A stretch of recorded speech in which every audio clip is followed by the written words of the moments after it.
Tingnan mo naman guys, gaano kataas yung alon dito nung bagyo. Oh, kita mo yung mga bag at saka yung ibang mga gamit dyan na masabit-sabit.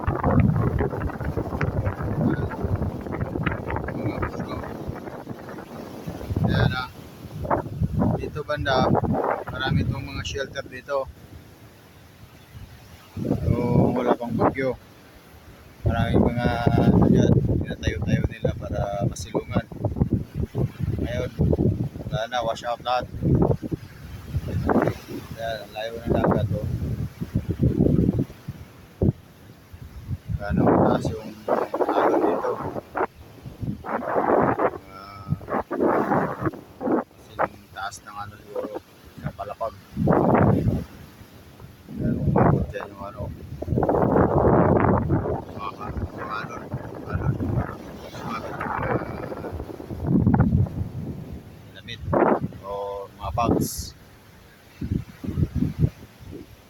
Okay guys, thank you for watching.